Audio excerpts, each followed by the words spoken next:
Hello, and welcome to the Social Psychic Radio Show, featuring Jason Zook. In uncertain times, we must change our focus and priorities. This show will highlight social justice issues with the goal of expanding minds and increasing unity, love, and mutual respect for ourselves and our planet. We support the Black Lives Matter movement. Our show aspires to promote social spirituality, which simply means that by coming together, we can solve any of our problems, including the goal of bringing an end to all forms of hate, discrimination, bias, or oppression. We must protect our environment, reform our criminal justice system, and protect every citizen from police brutality.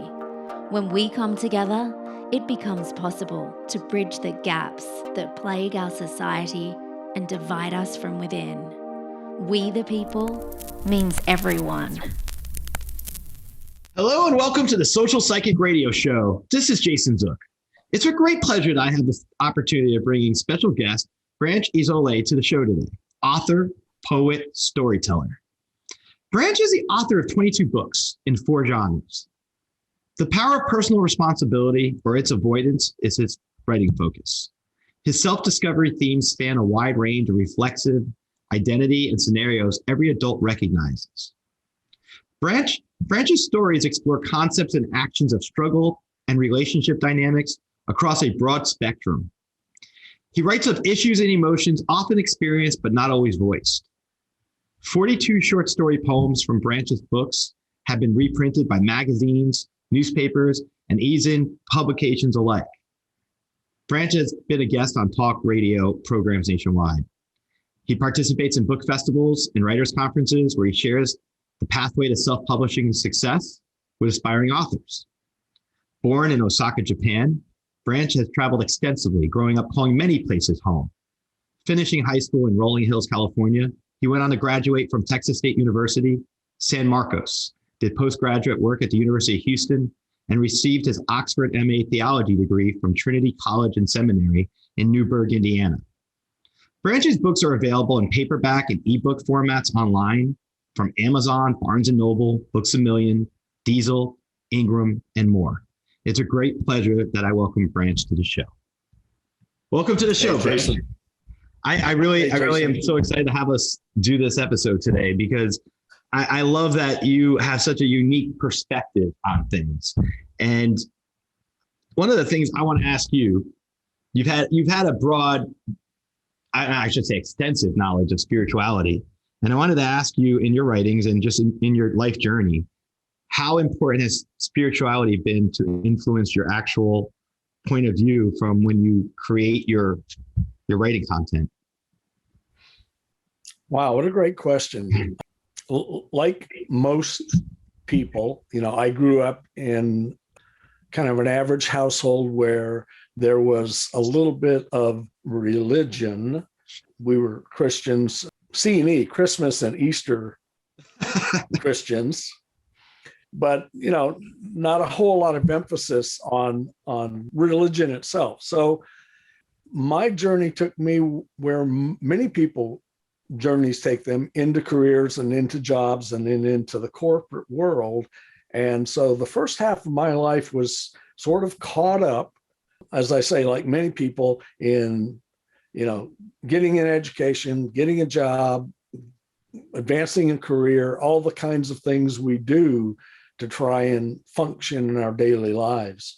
And spirituality as such was not a part of my life, actually. And about 35, I was really frustrated and a little depressed at the way my life was going. And I made a conscious decision that I would try and find truth and make it part of my life. And so my first steps in activating that was to respond as truthfully as I could to the people and events, that I came in contact with. And that was quite an experience. Needless to say, it it was a difficult jump for me, and it was really a difficult jump for some of the people in my life. So, but that was the initiation of my step onto a spiritual path, was sort of the search for truth.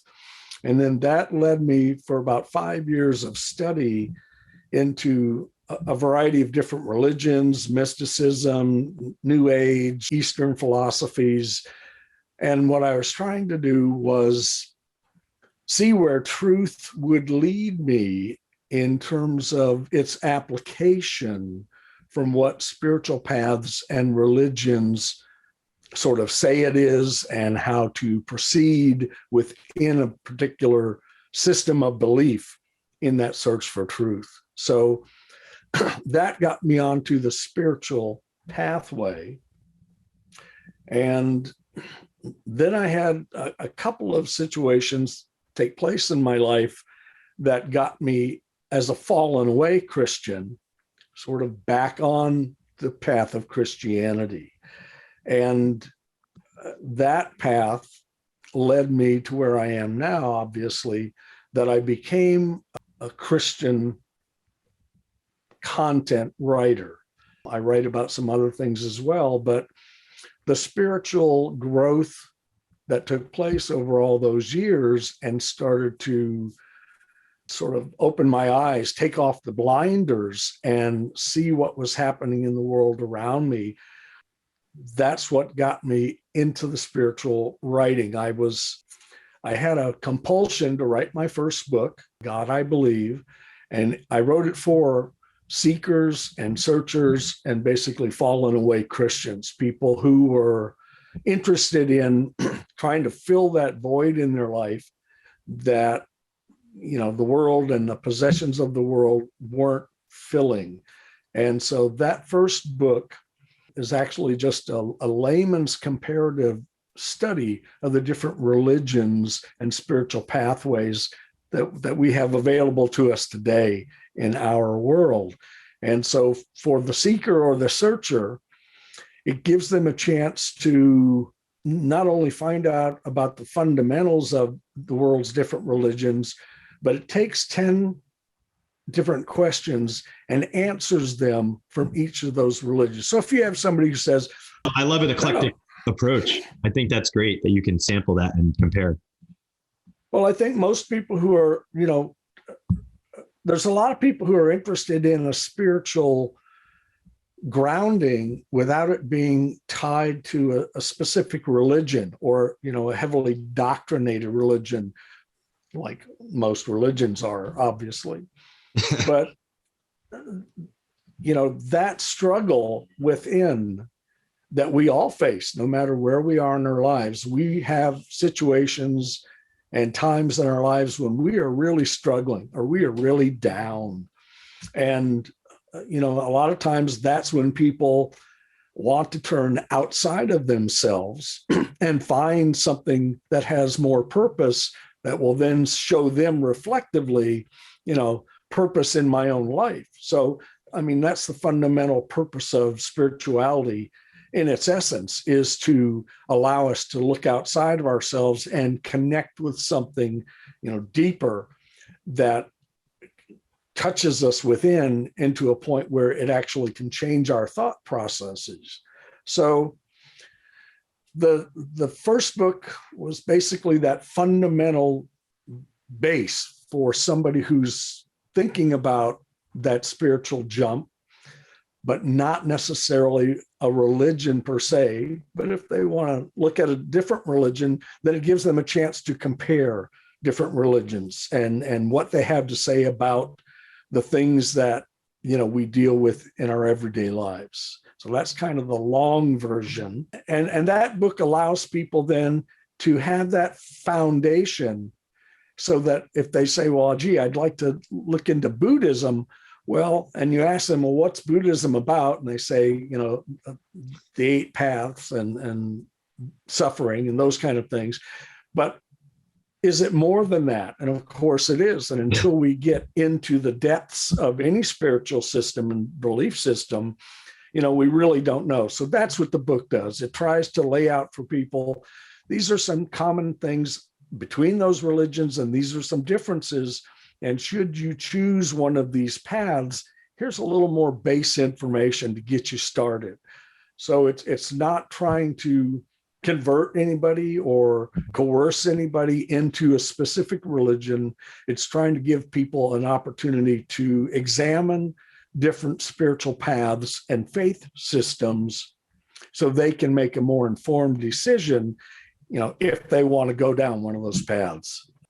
Anyone, and I always, say this to people who are into the church heavily, I don't have an aversion to churches, and I don't have an aversion to religions, as long as they are feeding their congregants with a personal connection with God. And that's fundamentally what spiritual paths and religions are supposed to be about, is that out of body connection that ties us, number one, to something greater than ourselves, and then hopefully ties us to each other in better ways, so that in our relationships, whether they be spouse or partner or intimate relationships or work relationships or friends and acquaintances, hopefully we can be better people in all of those relationships. And for me, that's fundamentally what a spiritual path is all about. How can I become a better person in the relationships that I have in my life and the people who come into my life? How can I come from my highest loving self and treat them the way I want to be treated? And, it's my belief and philosophy, if we had more of that in the world, we wouldn't have quite as many problems as we confront every day in our daily lives. So I think that spirituality is very important because it allows us as individuals to look beyond ourselves and find deeper meaning in our own lives, but particularly in the relationships that we have and are trying to keep. You know what? Interesting that you say that, because I reflect personally on things when I hear things from our own point of view, our own prism. And as you were saying that, I was thinking back to when I had cancer and how I went from my life shifted, the paradigm of my life shifted, to now I really appreciate my relationships with people in my life, whoever that kind of relationship, colleague, family member, close friends, whoever, love interest. And I appreciate all those relationships, because when you go through something like this, I went through a couple of years ago, anyone goes through it, or some type of medical diagnosis that may cause you to question your own mortality, you kind of shift your focus and your priority into that kind of context. So what you're just describing in your answer about spirituality, I can connect with them because I saw that paradigm shift happen within myself about a few years ago because of my own health issues. And I was wondering, have you found that as a theme when you studied this stuff and thought about it and talked to people and get out in the community? Have you seen that people describe profound spiritual awakenings or a profound paradigm shift towards more spiritual aspects of life after, say, for example, having health scare or some type of change in life circumstances for themselves? Yes, obviously, anytime, we experience a traumatic or dramatic change in our lives, it certainly gives us pause to reflect on who we are and who we have been and who we may be in the future. Sadly, I think for a lot of people, when they get through that trauma, it's easy to be sucked back into, the stress and the struggle and the conflict of life that we all face in our daily exposure to the people and events that we come into contact with and that we experience. So, that's the whole point for anybody who has been on a spiritual path or committed to a religion, and then they've fallen away. What's happened? Well, they got to a place where, again, they had to look outside themselves to try and better understand themselves and their current situation, or the thing that spurred them to go to that place of looking outside ourselves. But once we get through the trauma of the experience, staying the course then, and did it really make a change in my life? I say, if I can get through this, I'm going to do X, Y, and Z. Well, when I got through it, did I actually stay and do X, Y, and Z further, or did I just sort of fall back into my regular routine? And for anybody who is on a path and they fall off that path or fall away from that path, the trauma of life and the drama of everyday living, takes our focus back into survival mode. How do I keep the job? How do I get the promotion?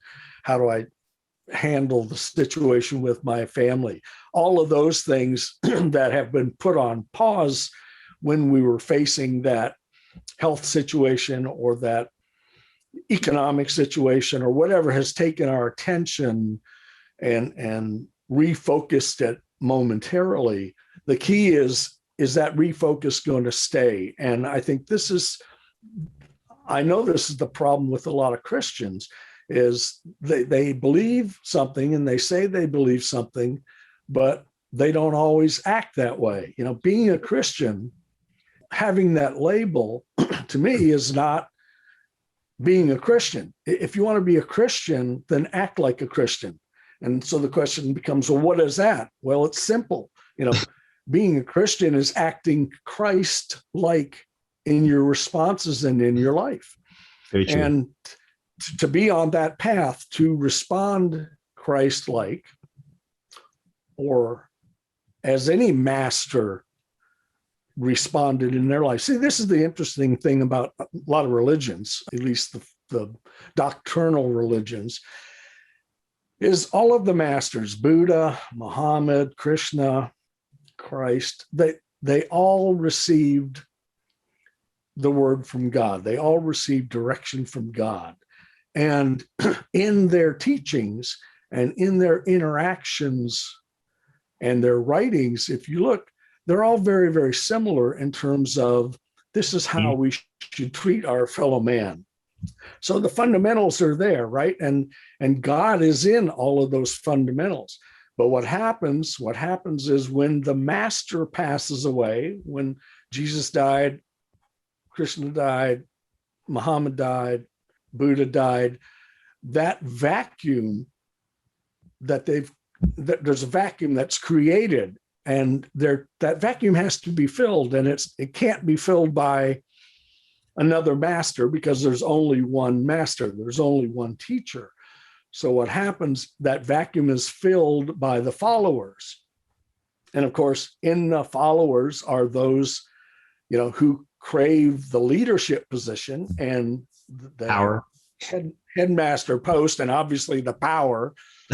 And what you find is once that happens, the fundamentals of the belief system begin to be morphed, and they take on a new dynamic, which, if you look at the core of it, ends up being, well, how can I increase my power, in this situation? And so the pureness of the teaching all of a sudden becomes a religion that has a lot of power hungry people vying for that power position. And from that point on, it becomes more about what the men in power want and the struggle for that power, and less about the teachings of the master.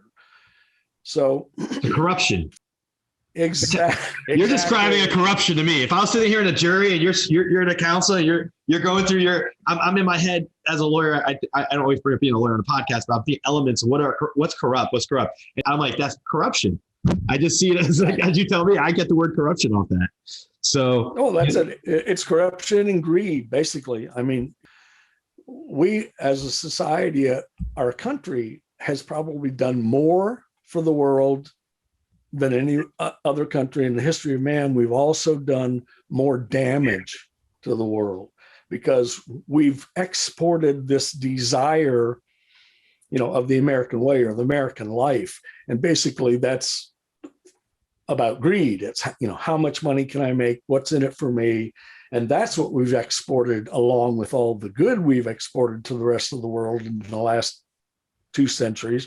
It's been this power grab and this resource depletion and do whatever I have to do to get mine and the hell with everybody else. And we find this in countries all over the world now. the struggle between the haves and the have-nots gets greater and greater and greater. Yeah. And the struggle for resources, look at climate change. I mean, look at any of the things on the news today, and we've done it to ourselves.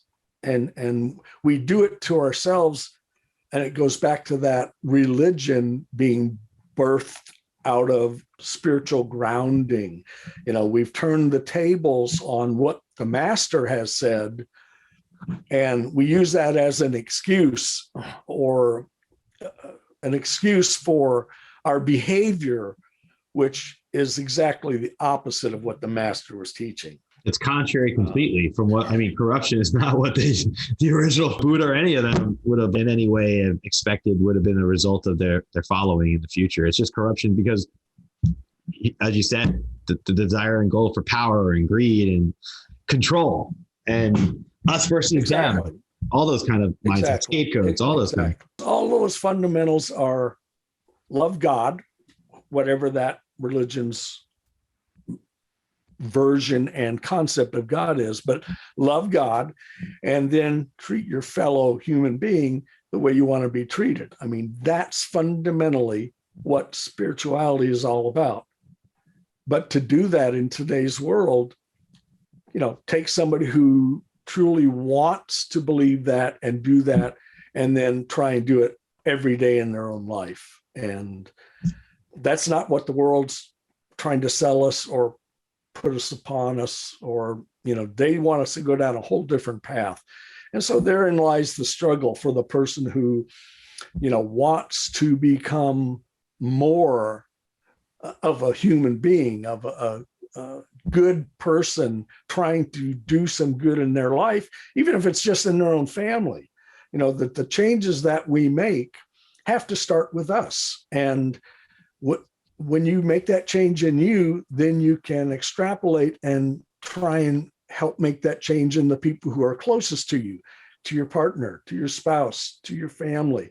Then you do it in your little community or at your job, and it builds outward. And just as all the masters did by their examples, that's what we should be trying to do, is be a better person by the things that I say and do and the way I respond. And if I can do that, that kind of stuff rubs off on people. And they say, gee, I hadn't thought about it that way. Or, gee, I'd like to do that in my life. And you can do it. The masters who were here were all human beings walking the earth just like you and I are. But you have to want to be, different. You have to want to make a change. And it's not always easy, but it is rewarding. Let me say it that way. Being spiritual gives you a whole different sense of understanding. And when you are spiritually grounded in that you have a relationship with something greater than yourself, outside of yourself, and you search and you wish to see the truth, you'll see the truth in the world around you. It becomes so evident of what's true and what's not true, no matter how much they bombard you with the false things of life. But it's a choice. We all have choices to make, and all of our choices have consequences. Because you're on my show, I'm going to ask you this question. Spirituality and UFOs. What do you think would happen if and when we discover that there's intelligent life out there, and how will that impact our perception of spirituality within ourselves and in our own little microcosm of Earth? I don't believe we're alone in the universe. It would be pretty presumptuous and self-righteous for us to think that in the entire universe, we were the only life form rational thought. There's certainly been enough evidence, or enough so-called evidence, that we aren't alone. I think that, hopefully it would make us reevaluate our purpose and how we behave towards each other. If we had a common alien experience, it would probably do one of two things. It would bring us closer in terms of our defense or our growth, or it would completely, divide us and we'd destroy ourselves. How it relates, I don't know about, spirituality is. I'll give you this concept. Think of it this way. Such a universe. Well, let me say it can be a universal thing, but it's such a personal thing. Aliens or contact would definitely be an awakening. That's what I was asking you is, what's your version of a spiritual awakening from your point of view when you study the spirituality the way you have from across spectrum of various backgrounds? What do you think you would think of as a spiritual awakening for yourself? A spiritual awakening, again, for me is understanding that there's something greater than self. If there's, I guess there's two thoughts of thought: evolution and creation. I personally believe that creation is a fact, but evolution is the process of creation. I don't think we can not accept scientific fact of fossils and paleological proof of the evolution of our planet and of the universe. But I also don't believe that was a random kind of a experience. I believe that there's a higher power, which I recognize as God, who has a design and a purpose for the universe, and has a design and a purpose for our world, and has a design and a purpose for each one of us while we are here. The way that we can recognize and activate that purpose and the design is through spiritual consciousness. So for me, that's what spirituality is. It's a consciousness of something greater than myself that has my best interest at heart at all times, even when I don't. And if I don't have that spiritual connection, then I'm just going through, my daily life in the world, responding basically what's in it for me. If I have that spiritual connection, that spiritual consciousness within me, then every time I have to make a choice or decision, I have a choice. I can say, well, do I want to do this because that's what I want? Or do I want to do that because that's what's in my best interest, really? And that's the division for me, is I'm going to take the world's path, or I'm going to take the spiritual path. And I believe that we are all spiritual energy, and we all come from the same creator, the creator of the universe. And because he is spirit, we are spirit as his creatures. And as spiritual energy, we come and inhabit a body. And so we're mind, body, and soul. And then that spiritual energy is given into that being, into my body. Everybody has this spiritual energy, but until that's activated, I've got it in me. And as I grow as a child, I begin to know what's right and wrong in my life through the society that I'm growing up in, the family I'm growing up in. But innately, because I come from the spirit of the universe, God, I automatically have that innate knowledge of right and wrong, or in terms of God's character and nature, it's morality and ethics. Those two things live within the spirit that lives in my soul. But until my spirit is activated, is energized, I know right from wrong from my growing up and the society I grew up in, but I really don't know why. It's a reward and punishment type of a situation. Once my spirit is activated, then I know why that difference exists. And I no longer just rationalize any conscious choice I have with what's in it for me. I now look at every choice I have as, if I do this, what are the consequences potentially? And if I don't do that, what are the potential consequences? And this is where the person who has that spiritual activation, that spiritual growth taking place, when they're in that situation and they say, am I going to do the world's way or I'm going to do the spiritual way? The spiritual way, believe it or not, lets us see the future. It will show you what the consequences of going down the world's path are going to be. You saw me smiling a few times. I'm in total agreement with everything you just said about how the spirit goes, everything, spiritual energy. That's my conception of it as well. And so I support how you just described it and laid that out. Those are my personal concepts of how energy works with us, with spirit. And it was pretty fascinating to hear you say, it's like, almost like you were talking to me and I heard you, and it's like, wait, you're telling me exactly what I think the same way. It's like a really cool core understanding of spirituality as you understand with spiritual energy. Well, what's really interesting, Jason, is when you come into contact with someone who is on a spiritual path, and is recognizing things in their world with that influence, with that spiritual cognition being part of your life.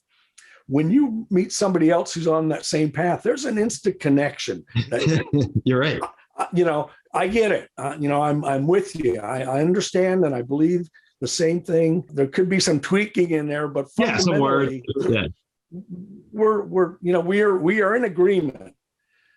When you come into contact with someone who is not on a spiritual path, they're not at the same place. They don't get it the way you get it, and they think you're crazy. They think you're, Jesus freak. They think you're whatever, but they're just not there. And that's my point, is they have a spirit within them, but it hasn't been activated to know beyond right and wrong. And yeah, they know right and wrong, but they don't act upon right and wrong. It's strictly punishment or reward.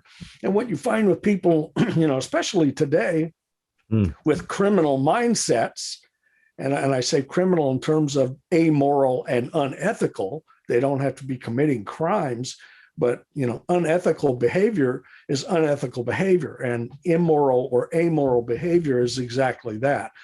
So that kind of behavior lives and breathes within people who are self-centered and narcissistic, self-righteous and narcissistic. Exactly. And they've got spirit. They've got the spirit, but it's not, there's no synapse connection taking place. It's there, but it has no low vibration, I call it. Yeah, exactly. It's not vibrating where they're responding. That's sort of my job in the writing, is to write stories and short stories and poems that make people think. I call it the V8 moment. Most of my stories, sort of have a twist at the end, or they'll be going down a certain direction, and all of a sudden it changes direction, and the reader goes, I didn't even think of it that way.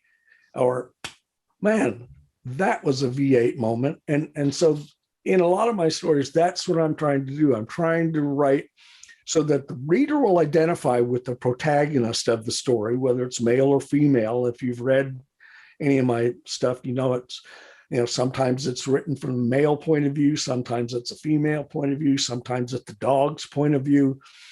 And the purpose is to have them at the end of the story say, man, I didn't think about it that way. And I'm trying to get people to take off the blinders and not be afraid of something they may be afraid of. You said something earlier, and I wish I had written it down, but I didn't. But the point was, we go through life, a lot of us go through life thinking that I'm the only one that's experiencing this, or I'm the only one who's been hurt this way, or I'm the only one, that they did that to. And the fact is, we all experience the same lessons in life. They manifest themselves in different times and in different ways. and through different people that we come in contact with. But we all experience pretty much the same lessons in life. And some of them are harsh and some of them are really painful, but you're not the only one who's been in that place. And if you look outside of yourself and you first realize, hey, this has happened to other people. Actually, it's happened to people from time immemorial. It's been going on since day one. So I'm not the only one who's suffering here. And there's a lot of people who got through this somehow. And what I want to do is find out how they got through it. For many people, that's where the spirituality trigger takes place. That's how they got through it. They went outside themselves with the problem, with the issue. And you know what? There's a solution. This is what I dumbfounded about watching the news today. all these problems, right? All these problems. There's a solution for every problem, but nobody wants to find the solution. They all want to argue and fight over what they want, for themselves, for their party, for their group. They're not interested in finding a solution. They're only interested in exacerbating the problem and telling us how there is no solution. We stumble through day after day, facing the same problems, and nothing gets done. If people have a spiritual connection, they understand things can be better and things can get done. But as long as we have all these people who refuse to get some spiritual grounding and some spiritual growth, all the trauma, the drama, and the fallacies of their inactive and inabilities to get anything done, we're the ones who get all the fallout from that. And that's just, in my opinion, truly a shame. We ought to be able to fix almost every problem there is, but we'd rather fight about it and say there's no way to fix it unless there's a bunch of money in it for me. But interesting, as you were saying, I had images of Congress just being like landlocked, and I had images of like the corrupt aspects of the media when they cover political aspects of things, where people start yelling and bickering at each other, and you try to tune in, and you're just you're a viewer. Like people in our audience listening to this right now, they're listeners or viewers, depending on when they watch the video later. But you come in there with not really much expectation, but you want to be informed.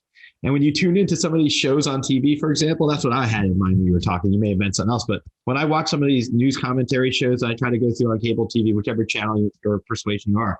It's always the same type of thing. You get one person with one point of view, one person with another point of view, a person in the middle that's a host, and they start yelling back and forth at each other, like you just said. But there's never a solution that's offered up, and there's never a consensus that's created as a result of the discussion. It's always further away or polarization where it's at. And that's where I believe things are broken right now. And a lot of people are being like prevented from coming up with real opportunities for growth and like you said, solutions to our problems in the middle of a pandemic, like everything that was happening. Well, that's it. We have had a year now of pandemic talk, but in this last couple of weeks, every pandemic or coronavirus story is the same story, hour after hour, day after day. Now, what's the solution? Get vaccinated, wear a mask, don't go into big crowds. Thank you. You think that's going to be controversial, right? In the middle of a pandemic, those three statements in certain areas are controversial, and it shocks me that it is. Well, we all have a choice to make. And if you choose not to get vaccinated or not to wear a mask, okay, that's your choice. But if you get sick or if you, that may be so, but just my opinion. I'm sorry. I understand. Well, I just get frustrated. It's like Forrest Gump's mother. Stupid is a stupid does. Exactly. Stupid is as stupid does. So if you want to discount the medicine and the science, okay. But this continually talking about now it's all the unvaccinated people. They know that. they have a choice. There's that vaccination is free. I mean, why are we continuing to give it all this time and all this energy? Make a choice. Get vaccinated or don't. Wear a mask or don't. Stay away from crowds or don't. But I don't need, the statistics and, how are we going to beat this horse to death for the next 2 years? Look, coronavirus is just the next pandemic virus that's been leashed upon the world. And if you think this is the last one, you're sadly mistaken. We live in a world now where it can travel worldwide in 24 hours, and there's going to be a whole lot more of it. It used to be the flu. Coronavirus is going to be just like the flu. You're going to have to get a shot every year to try and keep from getting it. Certain people are going to get it. Certain people are not. The virus is going to work and the vaccine's not. And certain people are going to be ill or sick or die. That's the nature of life. You have a choice. Do you want to protect yourself with as much knowledge and information as possible or not? But let's move on to something that's, another topic that we might try and solve, like climate change. There's another one. We are way behind the 8 ball on this. We missed our window of opportunity. We are not going to change what's happening to the climate. The climate is going to change us, and it's going to be drastic. And, people are, number one, unprepared, but deniers, it's just like vaccine deniers. Conspiracy theorists, conspiracy theories. I mean, I know they were big after 9. I mean, they go back to Kennedy's assassination or back to Lincoln. I mean, conspiracy theories go way back, but their proliferation during the pandemic in the last 2 years have just been off the charts in terms of. Well, that's what happens when you have unfettered worldwide media access from the corporations to the individuals like you and me. Everybody now has a platform to express their opinion. Okay. Express your opinion, but do something about it. Be responsible. Whoa, now there's a concept. I'm just saying, be responsible of what you're espousing, because if you're creating misinformation in a very, it could be horrible. We live in a world where people don't want to take responsibility, and that's the bottom line.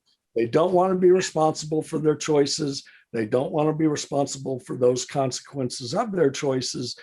And when it goes sideways or south, they want somebody to bail them out. And my personal opinion, and I had kids that grew up in the AYSO period. AYSO was a great program for soccer, but it was a terrible program for children's growth and development. When everybody gets a trophy, where's the incentive to do your best? But that's a whole different story. You sound like my best friend from college. We have that talk all the time, and he uses that exact example. So it's a well common phrase, and it's understood by me when you say that. I receive it. I understand it. So our world is in such dilemma, and we have zero leadership from any political party. We've got one political party that wants to turn us into a fascist state, and we've got another political party who can't get anything done. It's like when you have 51 votes, you have 51 votes. That's the majority. Let's do it and move on. And then there's a filibuster. That happened during the Jim Crow era. That's just like the religious thing we talked about. When the standard is no longer working, agreed upon, and you let people start to mess with the system, then you get filibuster. You get a system where 51 is not the majority anymore.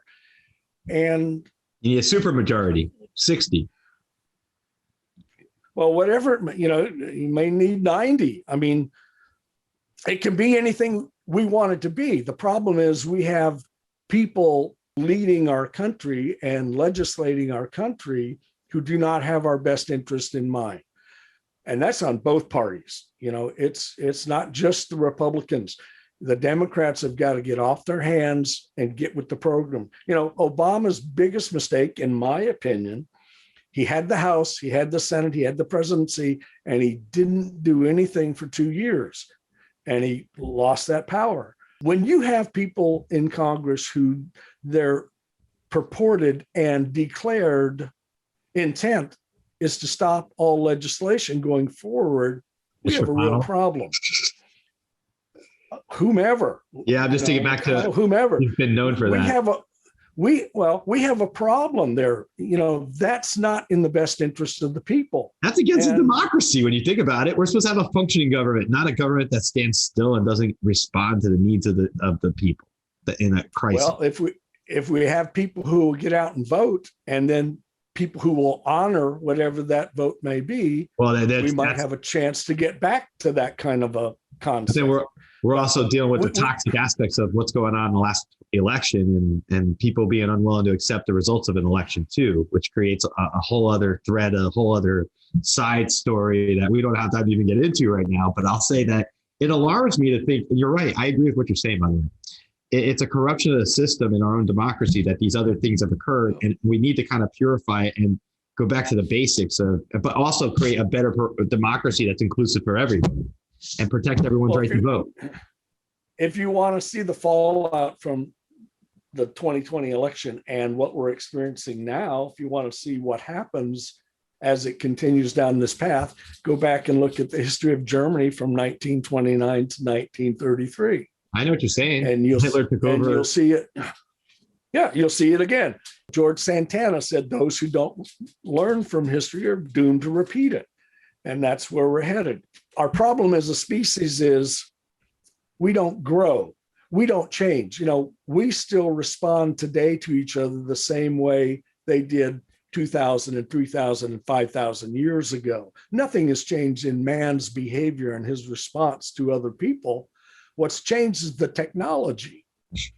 And so, we have self-centered individuals who now have power and technology to suppress other people economically, socially, politically, religiously.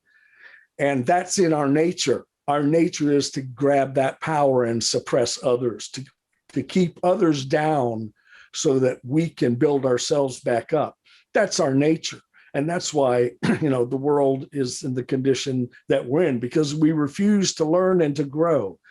What we refuse to learn and grow is to be a better person. I have to treat you the way I want to be treated. And that's the fundamental base that we've allowed to be raped, pillaged, and plundered. We no longer have that concept. Our grandparents are probably rolling over in their graves to see all the things they fought and died for, both domestically and foreign, to go out the window and down the toilet now by the division in this country. I was in the Army, and the one thing that I grew up in a military family, but when I was in active duty, the one thing that I realized is that situation brings together people from all different parts of the country and all different lifestyles and all different upbringings and worlds. And that's the one place that you can be where you can learn more about other people who are in the same situation that you're in. And so for me, that's one of the greatest things I think about the Israeli army, is that everybody serves. So they have a common goal, they have a common good, but they get to know each other, and do they all agree with each other? No, but they all get to know each other. And when you know somebody, when you really get to know them, all of a sudden, all of those things that you grew up with, the racism and the homophobia and the xenophobia and all the things that are so present and so in our face today in our world, become evident of what they are. And it's just a belief. It's just something that's really not true. If it's an artificial thing, right? It's an artificial. It's artificial, and it's designed to do one thing, and that's to keep somebody else down. There's a lot of poor people and a lot of struggling people in this country. And I'll use this. The Bible doesn't say anywhere in the Bible does it say that God wants you to be in poverty or wants you to be economically suffering. The poor people in this country, all they want is a chance. They want the same opportunity that the rich guys have, that the corporation guys have. That's all. They don't, I don't think there's very few people, in my opinion, who hold it against somebody who's wealthy, right? If they earned it and they get it, I don't care how much a CEO is paid. If he gets paid that much, it's because somebody thinks he needs to get paid that much. That's what he earned. But when you keep the rest of the population from that same opportunity impoverished, right? When you keep the rest of the population from voting, when you do these kind of things to suppress people's rights and civil liberties and their opportunity, that's when you get revolution. And people will only be oppressed and suppressed for so long, and they're going to rebel. The easiest way to rebel is to get out and vote. You don't like the people who are in office, get out and vote them out of office. It's a simple, easy thing to do. Vote them out of office. Put somebody else in there who's willing to work for you at least for 2 or 4 or 6 years. But get these people out who are suppressing you and oppressing you. And we have 2 controls as you and me and the people out in the listening audience. You can vote, and you can, where you spend your money. That's the 2 things that you control. And you want to bring somebody's attention, you don't do business with them. You quit supporting these corporations and these people who keep you suppressed. That's all you can do. You can't fight them. You can't fight City Hall. You can't change the government. You and I can't make a difference, but we can vote and we can determine who we're going to do business with. And that's the 2 controls that we have, the 2 powers we have. I agree with you with that. When they had the solidarity movement, every revolution starts because people are fed up and they've had enough, and they get together with a common cause and they cause change. And we don't do that because our government's non-responsive, but people are so enmeshed in trying to struggle every day, day to day, and especially, in this pandemic era and the job situation that's coming out of the pandemic era. But at some point, you have to decide, I've had enough. And I'd love for us to have a strike in this country where nobody goes to work for a week. And would it be hard? Hell yeah, it would be hard. But you got to make people in power understand that we have the power. In the 60s when it was people power, and I lived in the 60s. I grew up in high school and college in the 60s. And we truly believed that we had the power, and we did. But Mom went to Woodstock, and I grew up learning about the 60s and the cultural revolutions that occurred in the 60s. And I was, born in the 70s, but I respect greatly that the generation that went through that to change the stuff that made our lives one step closer to certain semblance of perfecting our democracy with individual rights and stuff that have occurred. My efforts now, Jason, are real simple.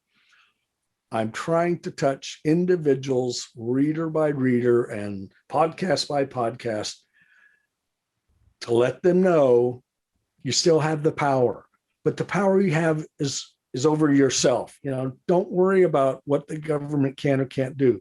You've got to do what's in your best interest. And the way you do that is understanding every choice has a consequence. And knowing the consequence ahead of time keeps you from making the wrong choices. How do you do that? You grow and you learn and you study and you be honest with yourself and get spiritually grounded. People who are spiritually grounded see the truth of all the foibles in their world going on. And it's real simple. When something or someone is trying to take advantage of you, you just say stop, and you don't go there, and you don't put up with it. You've got options and you've got choices. You don't have to be in a situation that's not in your best interest. And that's basically what all my work is about. All my writing is about, is taking the blinders off, getting a hold of yourself, and making those choices that are in your best interest. Don't be led down this path of the world selling you stuff and doing stuff to you, and you allowing it. The world, all they're doing is full of blame and excuses, and you don't have to be in that place. You don't have to live that way. And that's what the writing is about, giving people power to take off the blinders and go, you know what? I hadn't thought about it that way. It's powerful. Words are powerful. Thoughts are powerful. And when you take your words and your thoughts and put meaning into it, and you create stories with it, and those stories are then read by others, that's where it's conveyed. And that's where your power comes. Your personal power and your best is your ability to portray and communicate and share the things that you're most passionate about. I think that's what I appreciate you being able to come on today and share for our audience, at least, the things that we just discussed, and it's inherent in your literary works. And I deeply appreciate you sharing your life passion, becoming an author, and exposing what I would say is exposing the truths. As you say, a quest for truth, but you're exposing truths, and you're calling out the power bases of society and saying, you know what, if you want to make changes, you vote. You can spend your money where you want to. I add one other one though. You can also have a voice, because at least in our country, we have freedom of speech, right? And that's what we're doing right now. We're speaking to each other. I was thinking about that too, by the way. How much of a privilege is it? You and I can talk spirituality on a Saturday afternoon with each other in our lives. Amen. And share that with our audience and be able to talk about these concepts. But by talking about what we're discussing right now, we're identifying, and maybe someone from our audience will think about these concepts and be able to talk to someone else about it. And little over time, you'll get some ripples in the universe, and that's where you can start having a movement. Amen. It's the truth is out there. It's all around. But if we don't want to see it, we won't see it. And it's like, it reminds me of The Matrix, right? The Matrix, where you have to take the pill to become in reality. Yeah. I had a few Matrix moments the last several years. Like, wow. Exactly. It is the Matrix. We're in little pods in reality, you and I right now, communicating in our dreams, but we didn't take the pill yet, so we didn't see that. Instead, we're sitting in this awesome. That's some scary creative stuff, I'll tell you. But you're the creative mind. I'm just saying, can you imagine? The one thing you find out about the truth is when you start down that path, like Neo did, the truth fills your heart like nothing else will.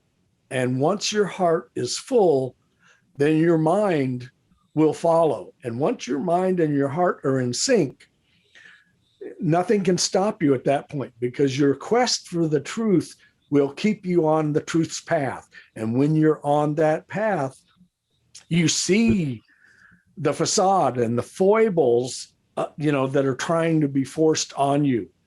And unless they hold a gun to your head, you still have a choice, and you just don't have to go there. You don't have to believe their lies. They're going to keep telling you, believe me, they're not going to give up. Their goal and their desire is to have you fall in line. The 1984 Apple ad, right? At the Super Bowl. Man, we're coming to those days, but you don't have to be part of that line. You can step aside. You can step out. You can live your life by living the truth in your life. Is it going to be easy? Yeah, it really is easy. Are you going to face a lot of flack and a lot of disdain and a lot of, even from people that you know and love and trust? Yeah, because the truth is not the way of the world. The truth is exactly the opposite, the way of the world operates. But, until we're going down the line there and about to be brainwashed or taken out, you still have a choice. Desire the truth and live the truth, and the stress and the struggle of the world will fall away from you. It will. Negativity can't be where positivity is. So it will go and find someplace else to be. And that's all fundamentally grounded in the truth. I always tell people, see the truth, live the truth, and enjoy the truth. I say be the truth, right? And all of this stuff that's going on in the world, you'll see how crazy it is, and what a waste of time it is. I mean, and then you can start to find solutions in your own life, and that's what we can do, is find those solutions in our life that are grounded in the truth that will work for us. That's beautiful. Very, very poetic, actually, but well said and very poignant and also impactful. I have to say we ran over on time, but I wanted to have all this dialogue because I don't get this too regularly on my show. I get a lot of awesome guests, but to have someone contemplating spirituality in the terms that you presented it today with us in our conversation and in this interview this is why I want to have you on the show. This is the kind of moment. This is the kind of moment that I want to be in front of a microphone and record us talking, because I feel like everything we just discussed, the concepts and the ideas and the call to action to get people to vote, to get people to think critically, to get people to make decisions in their own life. They don't have to follow mindlessly like the 1984 Apple commercial. Images are powerful too. And I think you have that poetic license to create those images through what you say on our show today. And I hope that our audience takes heed to the concepts and the ideas we're discussing because of how important it is. I'm actually pretty optimistic about the future of our country. I think that we aren't going to go down that dark road like 1933. I don't see that happening here, God willing. I feel as if the American spirit, and even though we have a lot of things that are happening right now that can be called scary, I wouldn't call it anything short of scary. I'm also optimistic that in the big picture of it, the adults in the country will prevail. And that's just my opinion. I feel, I'm not saying we have to be lackadaisical and let things just go on their own. No, we've got to be adamant and we've got to be, vigilant, adamant, and focused, hyper focused to make sure that anything that's dealing with the toxicity of the past isn't replicated any further into the future. And that's going to take each of us to be directly on par with having to take the steps and the measures and the decisions. It means vote, be active, and be engaging. And like for me, if I'm in a room with people and they start talking about stuff that I completely disagree with, I make it known. I used to keep my mouth shut in the past when I was younger. I would not argue politics, not argue points of view, social justice, whatever it is. Now, after what happened last year and everything else between George Floyd being murdered and the election and the pandemic and the economy and everything else you see, I feel like I have to speak truth because truth resides within me with at least my own belief sets. And if someone says something that I know just doesn't sound right, makes sense, or hits me the wrong way, I call them out on it because I feel like, we need to have a dialogue. And even if it doesn't have me get their Christmas cards for the holidays, I'd rather not have to put up their photographs on my fridge if I don't believe that they espouse similar ideas and values that I do. You're right. We have to stay active. We can't just roll over and die and let them do this to us.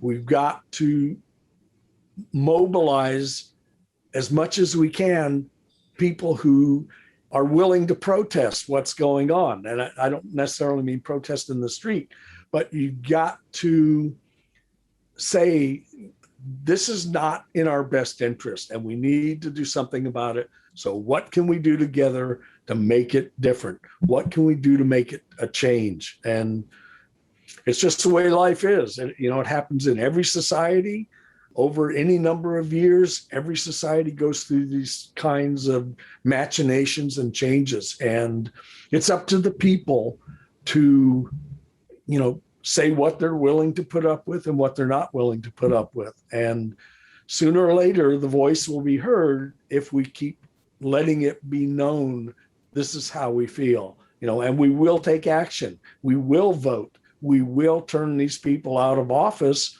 who are not doing what they should be doing in our best interest. The crazies are always going to be among us, but that doesn't mean that we have to listen to them and succumb to the kind of lies and the crazy. We have to keep fighting the good fight. Be the best person you can be. Do it for yourself, do it for your family, then do it for your work, then do it for your community, and you'll find other people who are willing to march down that road with you. That's beautiful. I did do several protests last year for BLM in Tampa here, and it really did change my perspective. When I went through the third protest, I went on the second one actually. It was raining and it was everything was peaceful. I didn't participate in anything that went in any negative direction, but I was lucky in sense of the police with us and everything else. But I'll say that I had a moment where I wasn't in the 60s, as I said earlier, but I had a moment when I marched that I felt that there was a cause I could see myself, if I had to fight for it, I would be willing to be very adamant and vocal. And that's why I really did expand my podcast after going through those experiences of going through five protest marches. It really does. That's another like changing aspect of a paradigm shift that you can go through when you experience that, because you see a larger purpose, a larger cause that you can identify with, that you can really identify with and connect with. And that can shape you spiritually as well. Because I feel like in a profound way, it takes the wool off your eyes. That's it. You know, in that kind of a situation where you have two opposing factions, the one faction only has one purpose, right? And that's to put down the truth that exists in the other faction. The other faction, you have lots of different kinds of people who have one common cause or one common theme. And I don't care who the people are, that common theme is always fundamentally grounded in what's the truth. You know, the military and the police only have one duty, and yet the people on the other side of that line only have one cause, and that's the truth. That's what binds them together. And that's where, you know, you look into somebody's eyes who's next to you and you don't see their color of their skin or, not at all, you know, their clothes, or you see that their eyes tell you the same thing that you believe to be true. And that's why you're there together. And that's where the strength is. The strength is in the truth and the recognition that why you're there is the right thing to do. The police are going to be there no matter what, because that's their job. Some of them may be sympathetic, but they're doing what they're hired to do, and they're going to do their best to accomplish that. What we have to do on the other side is what we can to show that the truth is alive and well. And when you look in other protesters' eyes, you have that same kind of sense of common purpose that you and I had originally in this conversation when we were talking about that spiritual connection. For sure. It's the same thing. It's just a different manifestation of that. But that's what draws the people together is truth. The military and the police are drawn together by orders. But Rich, eventually they won't win. I can tell you that. Eventually truth and love will win out. I love your message. I have to be, you can see my facial reactions as you're talking right now. I'm not a poker face. When I'm excited about something or I hear you tell something and it resonates with me and I connect, my face you'll see that. And I am connecting completely with everything you just said. And I almost feel like you need to be in front of a microphone more. You need to have like your own, you know, I feel like very strongly from what you're sharing right now on my show. And I'm almost absolutely positive you've been doing this on other shows. You need to have like, I know you have your books and I understand all that, but you also are very impactful with what you say. And that's I appreciate so appreciated. It's refreshing for me. Every single person I meet, I learn something from. And from you, I've learned the power of words and the power of messaging and how you can express yourself in such a way to really persuade people and feel that connecting. I got goosebumps as you were describing things. I get goosebumps when I give readings to people. I get goosebumps sometimes. It's a spiritual thing for me. It connects me with my spiritual side. And as you were talking about the truth and you were talking about looking into the eyes of the protesters, I remember those moments last year when everything was so chaotic with everything that happened. And I just went to go march because I felt, or whatever it was, raise awareness within myself, trying to find a meaning and a purpose. When you had George Floyd get murdered on TV and all the footage, it was looking for a purpose and a meaning. And that's what I identified with. And when you look into the eyes of the other protesters and you get to go walk and you march peacefully, the meaning is expressed in a collective in such a way that you see the power and the strength of it. It's refreshing. Well, You can't deny the truth. Not at all. And when you make it an argument of truth and falsity, right? Well, that's what spirituality is all about. It's a basic choice, though. Truth and the falsity, lie. Right? We grew up our whole lives being taught in our fables, in our education. There's truth and there's false. True and false. Which one do you live by, right? Isn't that a basic decision? How is it that difficult for some people? But how is it that it's inherent in their upbringing? How is it this difficult? It shocks me. Yeah, it all goes back to family and upbringing and what you're exposed to and what's allowed. And what you're not exposed to and what you're not taught to think about. Different races, different people. Yeah. A lot of places are... Exactly. I grew up in a place in New Jersey where my small town, we only had a small token number of people that were in our class that were not Italian, because my town controlled who lived where, I'm sure, or there were certain housing rules. It's a scary society we live in. And I look forward to the future. I look forward to a world where there is a majority that isn't necessarily in control of the country, but where everyone works together and it's not based on the color of your skin or what church you go to or what you think you should be doing because of the past. Well, that day is coming. Be an experience for us in another life, but it's going to come. I feel very strongly it's coming. I think we're in a renaissance right now, a spiritual renaissance, and I think it's going to influence a lot of other aspects of our world. I think people are sick and tired of division. I think people want to be united and people want to work together and collaborate with one another. So let me ask you this. Yeah. This conversation took such a strong tone to it. I mean, it's not strong, a strong connection, right? That I lost track of time. I love having as much time to discuss these issues as possible because it's unique to create this and have this out there. But I want to ask you, for our audience, how can they find you? Oh, thanks for asking. Yeah, I've got a website and I've got a YouTube channel. The website is just my name, branch like a tree, Isole, Isole, branchisole.com. And on YouTube, it's just Branch Isole. And there's over 400 postings on the YouTube channel. We post a thought for the day and a short story at least once or twice a week. They're all archived at the website, but they're all available at the YouTube channel. So go ahead and take a look. Branch, I appreciate you coming on today and sharing everything. I mean, just what we just got a chance to discuss. And let me ask you this, though. I did want you to announce your book coming out, if you can tell us about that, too. Well, the latest book is called Breaking Free, and it's actually the follow-up or sequel to my first book, God, I Believe. Those are both nonfiction, talking about spiritual growth, spiritual grounding, attainment of that spiritual relationship. So God, I Believe sets the stage and is sort of the foundational book.